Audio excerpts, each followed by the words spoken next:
Welcome to the next episode of Deep Learning in Self-Driving Cars. And today we'll focus on control, which is how to generate a steering angle and an acceleration value, and also other deep learning applications. Because we don't have much to talk about control. We have a few things, but definitely not as much as before. So we already saw perception, localization, and planning. And so we know how to detect obstacles, how to locate ourselves, and how to plan a trajectory from A to B. And every time I try to give you courses, I try to do all of that. Today we are going to see something different.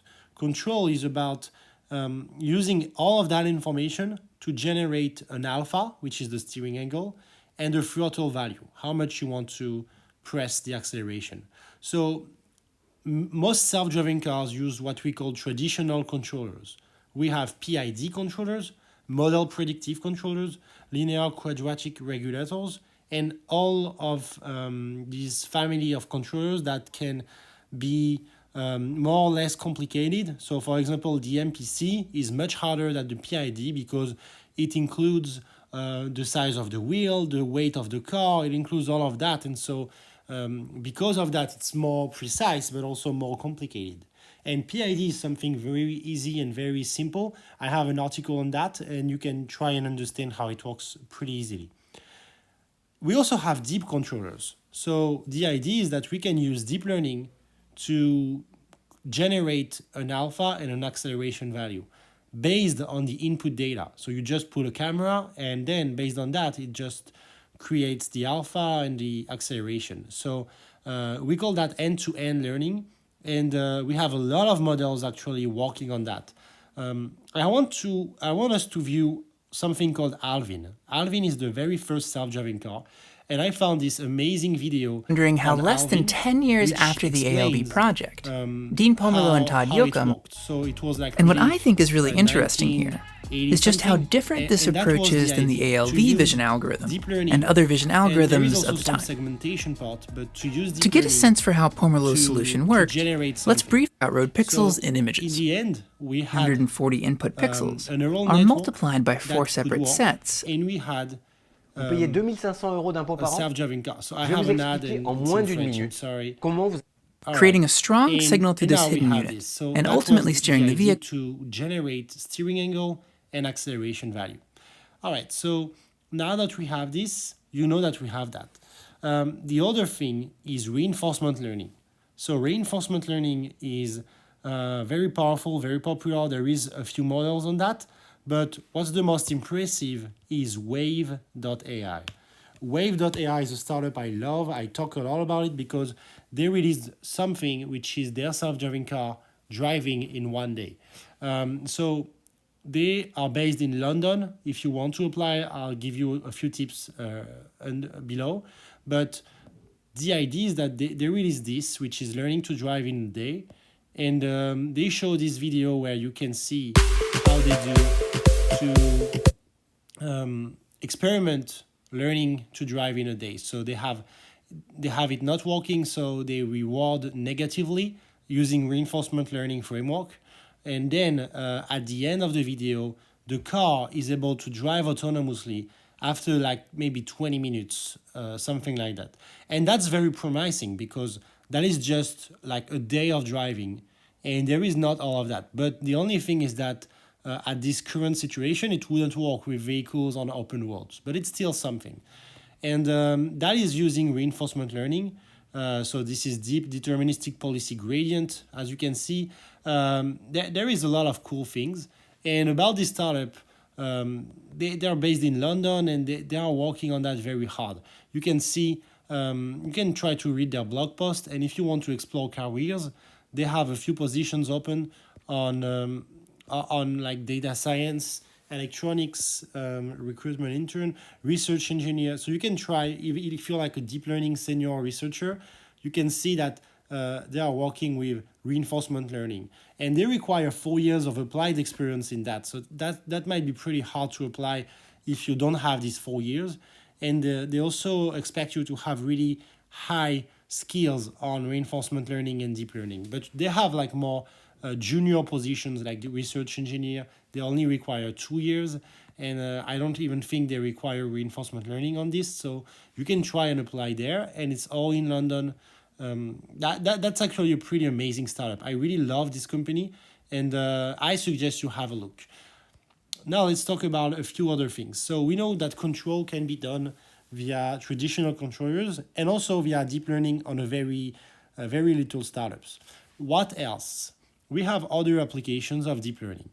The first one is active learning. So I have released an email on active learning and even an article which explains the fundamentals of it.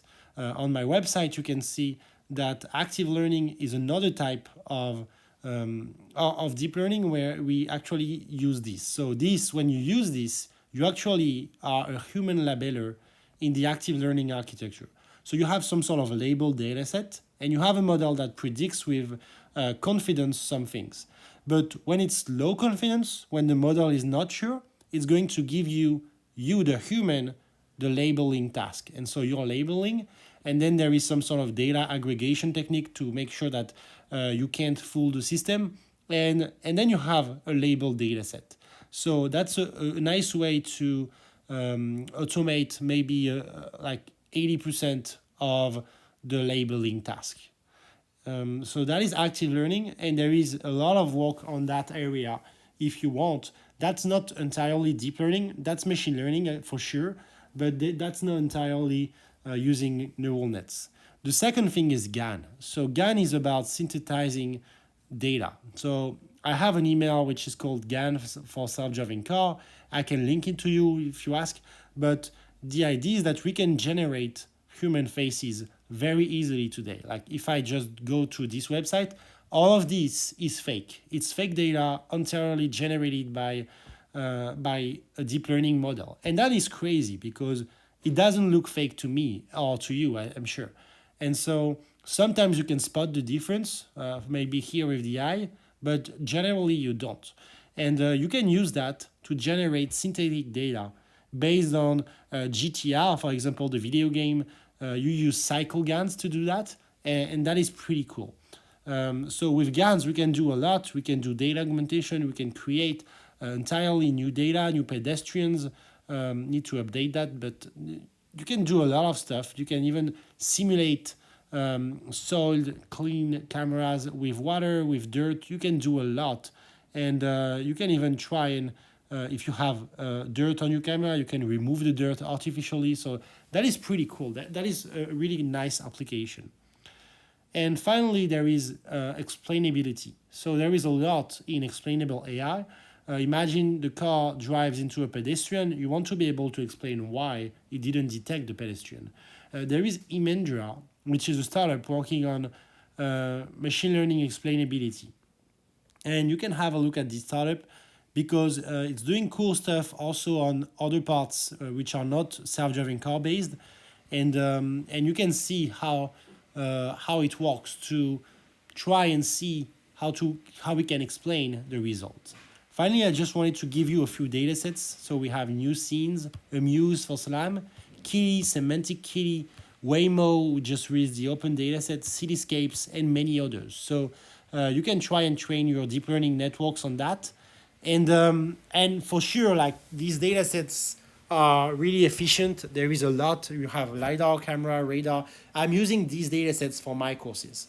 So you now have the full MindMap. Congratulations for following all along. Really hope that you liked this week's content. Until next Tuesday, I will have a discount on my course on image segmentation. It's a really nice course on deep learning that I have built. I let you read this in today's email. There is a lot of content on using the new types of convolutional neural nets, how to really master this technology and even create your own deep learning network to do segmentation tasks. So that is really nice. I really love this course and I recommend you check it out. If you are at a maybe intermediate level, if you know how deep learning works, but not that well, not at the point that you can read a research paper, and if you can maybe run some YOLO algorithm, but you don't really know how it works, or you wouldn't be able to replicate it yourself, then maybe check out this course. It will help you a lot. Leave you to the mind map, have a look at all the links I gave you, and I wish you a very good day.